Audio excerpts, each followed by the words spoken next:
¿Qué tal, amigas y amigos de Recomiendo Automóvil? Por favor, sean todos ustedes bienvenidos a este nuevo video. Hoy vamos a probar esta maravilla, este pequeño gran pesado. Vamos a tratar de responder la pregunta de ¿vale la pena adquirir un vehículo usado año 2017 Toyota Auris? Eso y mucho más hoy en este video. Quédate que comenzamos.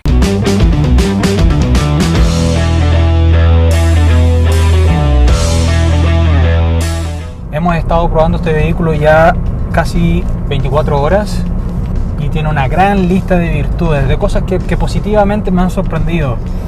En términos generales, su andar muy suave. Se siente que es un vehículo más pesado que el que revisamos la vez anterior, que fue el Mazda 2 Sedan.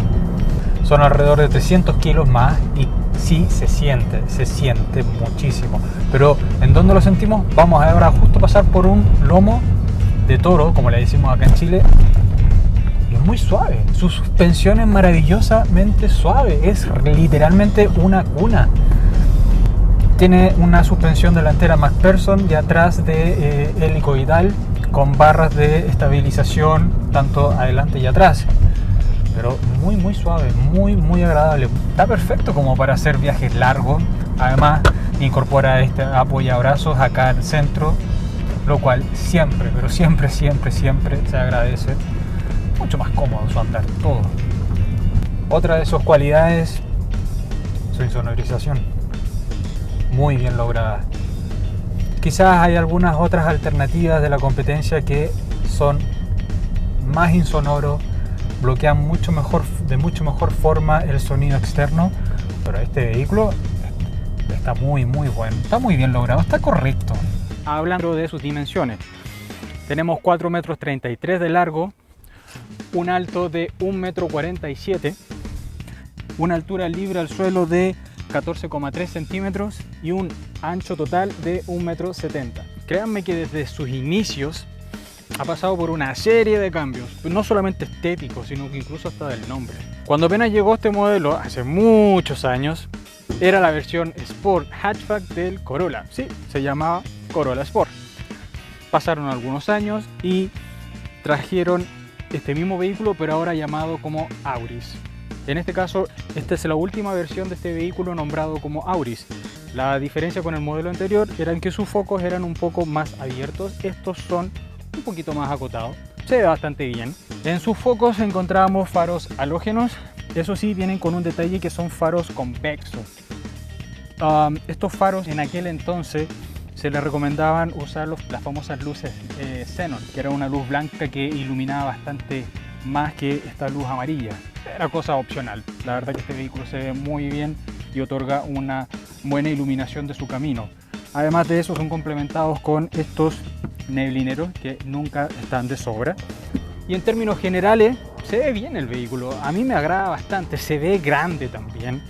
La apariencia que lograron darle creo que se transmite muy bien, de confianza, agresividad, y es como un vehículo que te dice así como: aquí vengo yo, soy chiquitito pero me la puedo, ¿eh? Necesitas comprarte un automóvil pero no sabes cuál elegir y estás cansado de recibir comentarios y consejos de todo el mundo.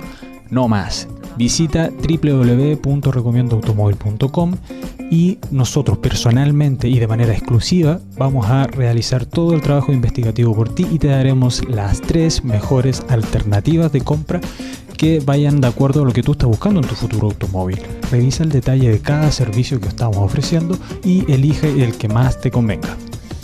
Bajo el capó encontramos un maravilloso motor 4 cilindros en línea que otorga 116 caballos de fuerza y 185 Nm de torque. En lo que son sus consumos, de acuerdo a lo que nosotros hemos estado midiendo en esta prueba de manejo, en ciudad este vehículo está dando alrededor de unos 10-11 km por litro. En carretera, manejándolo en 90-80 km por hora, gracias a su caja de 6 velocidades, te permite estar dando casi los 18 y rondeando los 19 km por litro, lo cual es muy bueno considerando el tamaño y el peso que tiene este vehículo. Y en mixto bordea los 15-16 km por litro, manejándolo muy suave. Todo lo que nos contaba su dueña, el vehículo le ha salido en trayectos en carretera, especialmente en vacaciones, muy económico. Se han sorprendido con el poco consumo de combustible que tiene, considerando su tamaño, su peso y su motor bastante acotado de 1.6 litros. Acá en la parte trasera, la gran diferencia que tiene con su frontal son sus luces. Acá contamos con luces halógenas y también tiene aquí una franja que es como una especie de Y, luz LED, que se ve bastante bien, me gusta. Acá podemos encontrar lo que es la cámara. No es una cámara tan de buena calidad, pero por lo menos cumple su función. En lo que es su maleta, apertura manual, 360 litros de capacidad. No es para llevar una familia completa de vacaciones. Lo más probable es que si es así vas a tener que ocupar parte de los asientos traseros, pero para una persona o una familia relativamente pequeña de 3 personas sí vas a estar bien. La caja de cambio de este vehículo, en este caso mecánica, de 6 velocidades, correcta para un vehículo de 5 años de uso con 60.000 kilómetros. Prácticamente se siente casi nueva. No tiene recorridos de carácter deportivo tan cortitos, pero sí, está bien. No le pediría más. Va de acuerdo el carácter que le han dado a este vehículo, más de un uso diario, tranquilo, que sea agradable. Fíjense cómo paso por los lomos de toro y no se siente ni un crujido, ningún ruido molesto, absolutamente nada. Primero que todo, ¿qué tal la apertura de la puerta? No son 90 grados, pero por lo menos sí, es bastante amplia. Como ven, no tuve ningún problema para poder entrar. Partamos primero, la calidad de sus puertas. A diferencia de lo que encontramos en las plazas delanteras, aquí encontramos plásticos duros. En esta parte un poquito más acolchado, un poquito más cómodo para el brazo, pero se nota que en esta parte abarataron costos, a diferencia de las plazas delanteras. El asiento del copiloto y del piloto están de acuerdo a lo que vendría siendo el espacio para mi persona. Yo mido 1,80 m y sí, estoy bastante cómodo. Acá tengo más o menos 4 dedos bastante holgados, y en lo que es aquí arriba también tengo otros 4 dedos. Sus asientos duros pero cómodos, agradables y que dan una muy buena sensación de durabilidad en el tiempo. No encontramos ningún espacio aquí para apoyar revistas, para guardar objetos, tampoco entradas USB. Lo que sí hay es una entrada de 12 voltios. Lo que sí es muy bueno, nuevamente, cinturones de 3 puntas para los 3 ocupantes. Tenemos apoyacabezas también para los 3 ocupantes. Esto es algo que no todos le dan la importancia que debería tener. El apoyacabezas te puede salvar de una lesión cervical bastante severa. Posición del piloto. La calidad de sus materiales, como una mezcla, porque aquí tenemos un acolchado bastante suave, bastante blando. Recordemos que este vehículo está pensado como en una alternativa con un escalón un poco más alto de lujo o de comodidad o confort que el Toyota Yaris, su hermano menor. Sí, relativamente buena. Plásticos duros igual por gran parte de la puerta. Acá en lo que es el panel, sí, también tenemos aquí el famoso polímero blando y también mezclado con este plástico duro. Velocímetro analógico y un tacómetro analógico y una pequeña pantalla al centro monocromática que te da la información de la temperatura y básicamente toda la info que te brinda el famoso computador a bordo. Un manubrio forrado en un ecocuero, es muy simple, tiene lo que es el control del volumen del audio para cortar y atender las llamadas y cambiar los modos del computador a bordo. Con respecto a la climatización del vehículo, encontramos aire acondicionado climatizado, 2 posavasos y aquí un reposabrazos central acolchado blando. Sí, no está mal.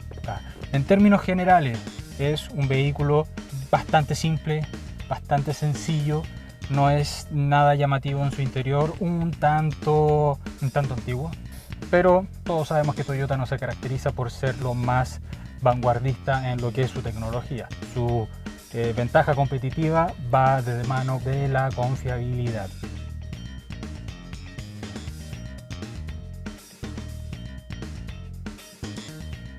Con respecto al equipamiento de seguridad del Toyota Auris, contamos con 6 airbags, 2 frontales, 2 laterales y 2 de cortina. Frenos ABS con EBD y freno de disco en las 4 ruedas. Eso sí que se siente muchísimo los 4 discos. Dentro de las fallas más comunes que ha presentado el Toyota Auris a lo largo de toda su historia, podemos mencionar algunas: problemas en la calefacción y en el aire acondicionado, problemas eléctricos y de iluminación, problemas en el tren de transmisión, problemas en los frenos e incluso en algunos casos se han reportado casos de desgaste prematuro de los cojinetes en la caja de cambio. No obstante, Toyota posee la más alta calificación en confiabilidad a nivel mundial. No hay quien lo supere. Las probabilidades de falla en los vehículos de Toyota son bastante menor que muchas otras que podemos encontrar en el mercado mundial.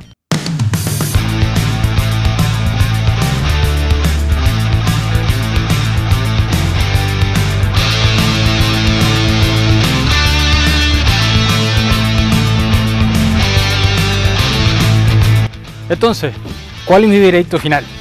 ¿Deberías evitarlo, considerarlo o ir simplemente y comprarlo? Bueno, si quieres un vehículo extremadamente confiable, en la cúspide de la confiabilidad a nivel mundial, pongámosle una nota 10, sí, anda y adquiérelo. Pero si a lo mejor estás buscando algo que te otorgue un confort mayor equipamiento, ahí yo te diría, considéralo. Porque puedes encontrar por este mismo valor vehículos con una confiabilidad grado 8, grado 9, muy alta, pero que te ofrecen una alternativa mucho mejor de confort, de equipamiento, de lujo, en fin, y mejores consumos. Si te gustó este video, por favor recuerda dejarnos un like, suscríbete en el canal y activa la famosa campanita. Y bueno, será hasta el próximo video, nos vemos.